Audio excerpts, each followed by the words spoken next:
Alors bonjour à tous, on se retrouve pour une nouvelle vidéo. Donc je profite d'être sur mon chantier pour vous faire une nouvelle vidéo. Dans cette vidéo, je vais répondre à une question qui revient assez souvent dans les commentaires. C'est quelles sont les démarches à faire pour la division, donc par exemple d'une maison en appartement. Alors je vais vous raconter un peu ce que j'ai réalisé moi pour faire mes divisions. Alors sachant que chaque règle va être différente selon les villes, donc on va voir comment. Donc la première étape en général, vous pouvez le faire même avant d'acheter, je vous conseille même de le faire avant d'acheter, c'est de vous rendre à l'urbanisme, à la mairie de votre ville, vous demandez le service urbanisme, vous demandez à être reçu, et donc là vous allez présenter clairement le projet. Donc vous allez dire voilà, je prévois d'acheter telle maison, d'en faire 2, 3 ou 4 appartements, quelles sont les démarches à effectuer. Donc pour le petit exemple, moi j'ai fait cette démarche sur mes deux immeubles, deux maisons que j'ai divisées en immeubles. Alors dans ma ville par exemple, moi j'ai une taxe, je ne sais même pas si on peut appeler ça une taxe, je dois payer en fait 1500 € par création d'appartements supplémentaires. Et donc ces 1500 €, j'ai demandé à quoi ils correspondaient.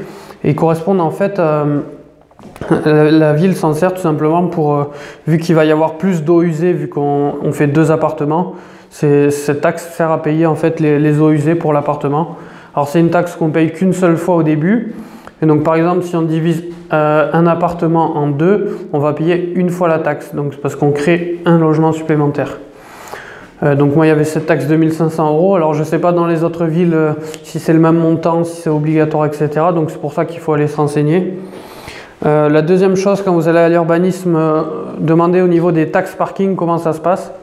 Parce que moi du coup dans ma ville j'ai demandé, donc j'ai la chance de ne pas avoir de taxe parking dans ma ville. Donc il y en avait une avant. Elle a été enlevée tout simplement. En fait, c'est la volonté du maire de redynamiser le centre-ville. Et donc pour le redynamiser, faire vivre les commerces, il a décidé de ne plus mettre la taxe parking pour favoriser entre guillemets les divisions. Et comme ça, le centre-ville reste vivant et les commerces marchent. Donc c'est une stratégie assez sympa.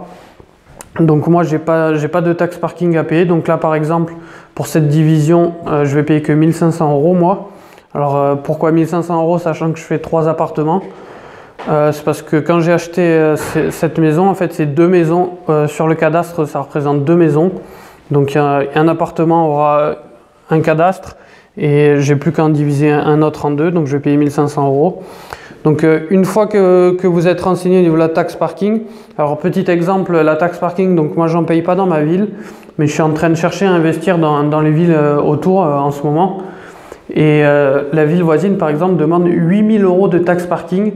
Donc vous voyez que si vous créez 4-5 logements et que vous devez payer 3 ou 4 fois 8000 €, c'est à prendre en compte dans le budget, donc ça dépend vraiment de la ville. Donc une fois que vous avez fait les démarches au niveau de la taxe parking, c'est bon. Il va falloir aller envoyer un formulaire H2, donc vous faites vos travaux. Après il va falloir remplir le formulaire H2. Le formulaire H2, alors il me semble que c'est H2, mais le formulaire H2 c'est pour faire la division en fait au niveau des impôts, au niveau des taxes d'habitation, taxes foncières, etc. Donc ça prend, une fois que vous faites la déclaration, moi j'avais eu quelqu'un au téléphone et ça prend 18 mois pour être à jour. Donc la première année je crois que vous payez normal la taxe pour la maison et à partir de 18 mois vous payerez les 2 ou 3 taxes foncières. Donc voilà pour cette vidéo, n'hésitez pas si vous avez des questions, si j'ai oublié quelque chose c'est pas impossible.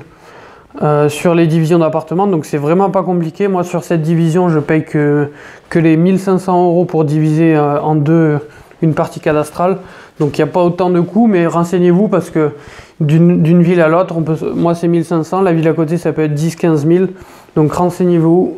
N'hésitez pas si vous avez des questions, mettez-les dans les commentaires, j'y répondrai avec plaisir.